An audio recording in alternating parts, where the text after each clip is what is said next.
Salam saudara-saudaraku yang dikasihi Tuhan Yesus, damai sejahtera Allah kiranya melimpah atas hati dan hidup saudara semua. Sebelum kita mendengarkan firman Tuhan, mari kita berdoa.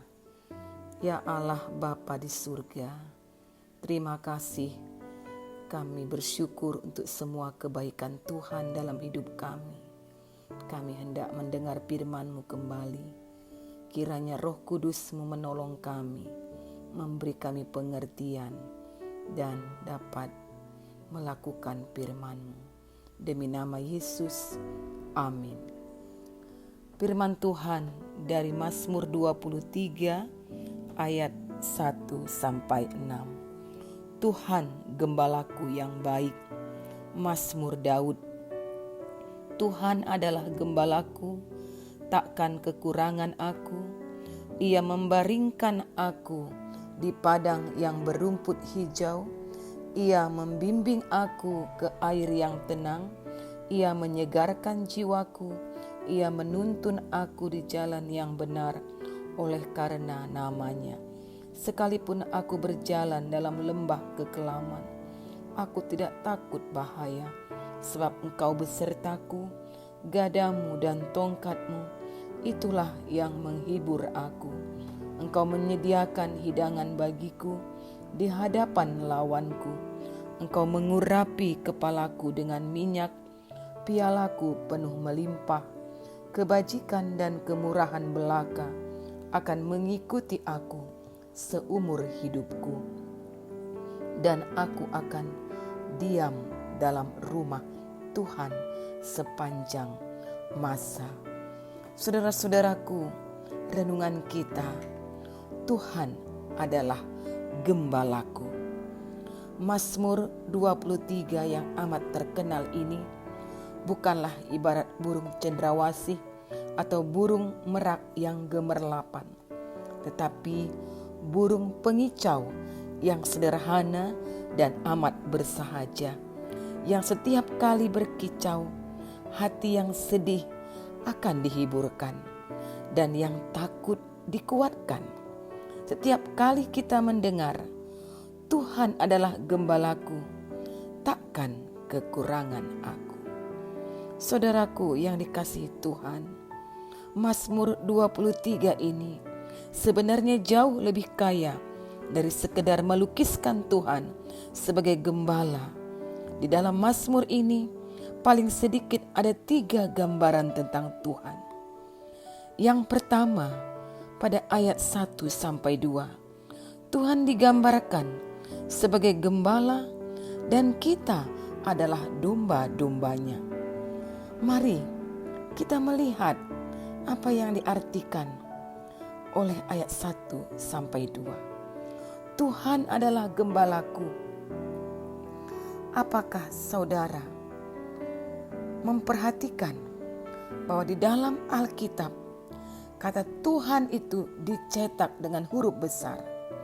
Itu berarti yang dimaksud dengan Tuhan di sini adalah Yahweh, Allah yang agung, Allah yang besar, Allah yang akbar, Allah yang pernah menyebut namanya sebagai Aku adalah Aku dalam Keluaran 3 ayat 14. Demikian oleh sebab Ia begitu besar untuk dapat dicakup dan disebut oleh dan dengan satu nama tertentu. Ia lebih besar dari segala nama. Ia yang mengatakan kepada Musa, "Janganlah datang dekat-dekat, tanggalkanlah kasutmu dari kakimu, sebab tempat di mana engkau berdiri itu adalah tanah yang kudus." Ia adalah Allah yang Maha Kudus, Tuhan dalam huruf-huruf besar. Yang hebat adalah bahwa Tuhan yang seperti itu, Tuhan dalam huruf-huruf besar itu, disebut sebagai gembala. Bukan sekedar gembala, bukan sekedar bahwa Ia adalah gembala, tetapi Tuhan adalah gembalaku.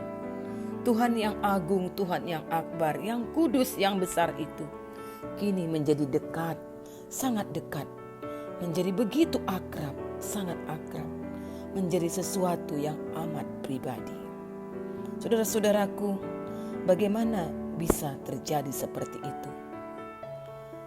Terus terang, kenyataan ini adalah sebuah misteri, tidak dapat dijelaskan, tidak dapat kita cernakan dengan akal.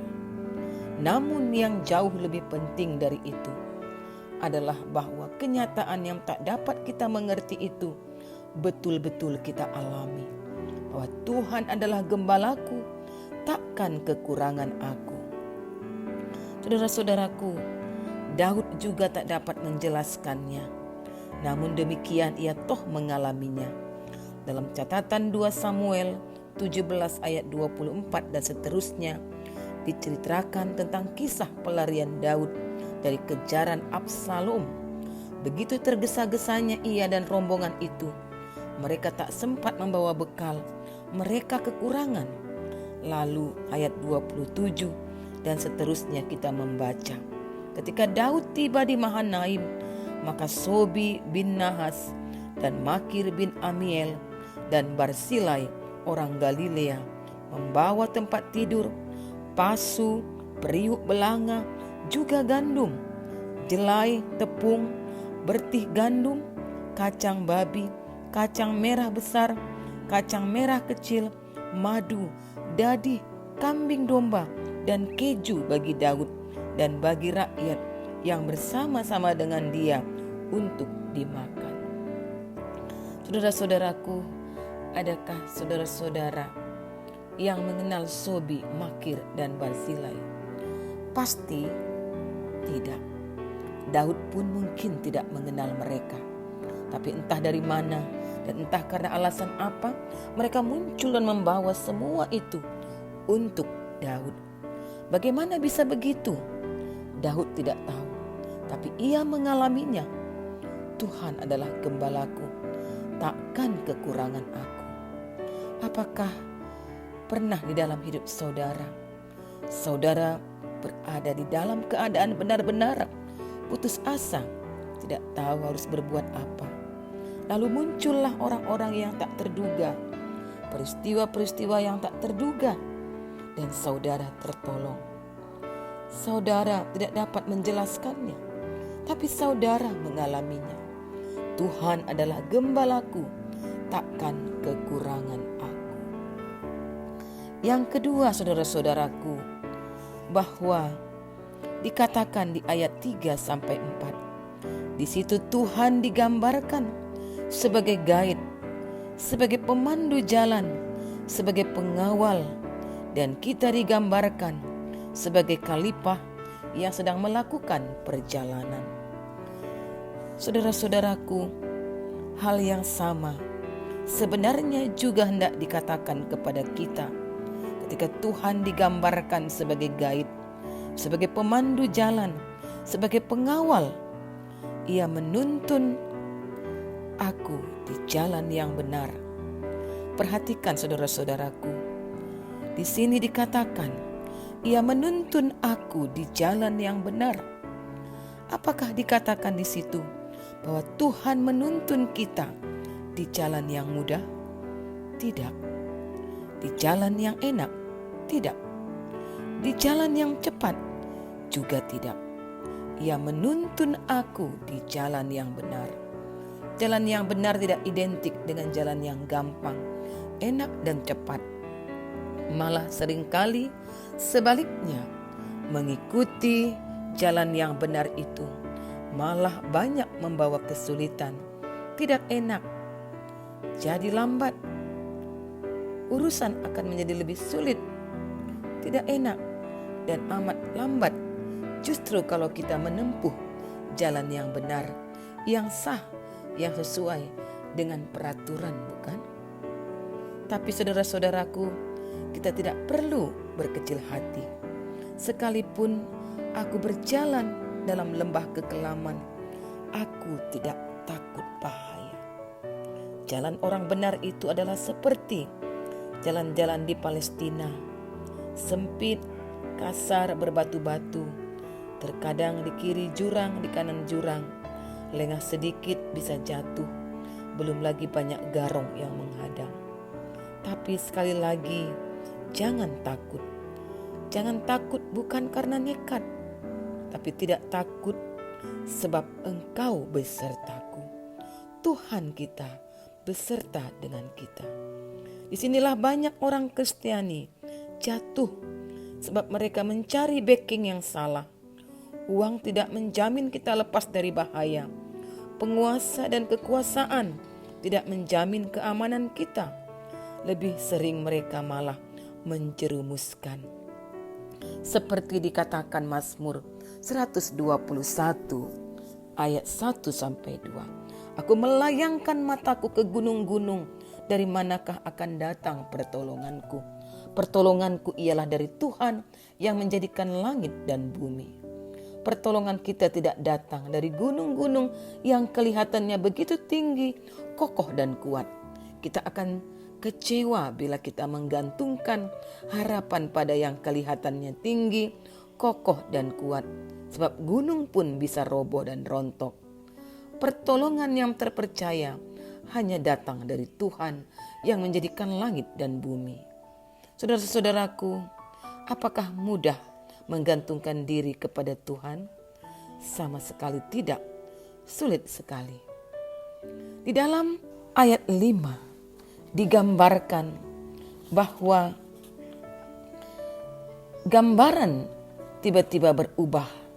Di sini Allah atau Tuhan dilukiskan sebagai tuan rumah yang baik, sedangkan kita adalah pengembara yang dijamu sebagai tamu di kemahnya. Inilah yang ketiga yang kita dapatkan dari makna Mazmur 23. Dalam Mazmur 23 ayat 5 ini digambarkan bahwa kehidupan manusia itu laksana suatu perjalanan yang jauh dan meletihkan, sementara musuh tak henti-hentinya mengejar.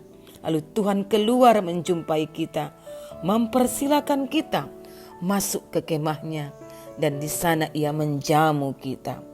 Ini tentu tak terlalu menjadi persoalan sekiranya musuh-musuh itu tidak mengepung kita. Yang sering terjadi adalah kita tetap tidak merasa aman di rumah Tuhan. Kita tak terlalu yakin bahwa Tuhan akan cukup mampu melindungi kita. Sebab itu kita keluar dari kemahnya. Kita mencari jalan dan cara sendiri untuk menghadapi musuh-musuh itu. Kita tak terlalu mampu bergantung sepenuhnya kepada Allah. Seperti murid-murid Yesus yang di dalam kapal ketika ombak dan gelombang besar datang menerpa. Ketika kapal mulai oleng, mereka pun mulai panik. Mereka berteriak kepada Yesus, tapi Yesus tertidur. Ya, begitu sulit rupanya saudara-saudaraku untuk bergantung kepada Allah. Sebab ketika ancaman musuh itu begitu terasa, kita malah melihat Allah seperti tertidur. Berdiam di kemah Allah belum cukup memberi jaminan. Kehadiran Yesus dalam kapal hidup kita, walaupun tertidur, juga tidak cukup membuat kita merasa aman. Kita mencari rasa aman itu dengan cara kita sendiri di luar Allah, dan ini menjerumuskan.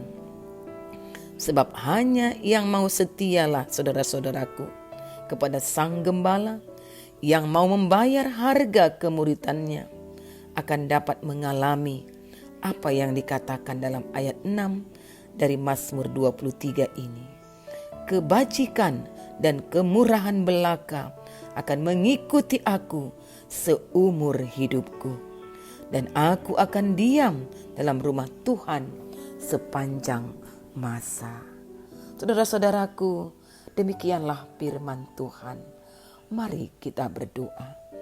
Kepadamu Bapa di surga, Gembala kami yang agung, dalam nama Yesus, terima kasih firman-Mu yang meyakinkan kami kembali untuk menggantungkan seluruh hidup kami, persoalan hidup kami dalam tangan-Mu yang penuh kasih. Ini doa kami ya Tuhan. Amin. Saudara-saudaraku, kiranya firman Tuhan menjadi berkat dan kekuatan untuk kita semua. Tuhan Yesus memberkati.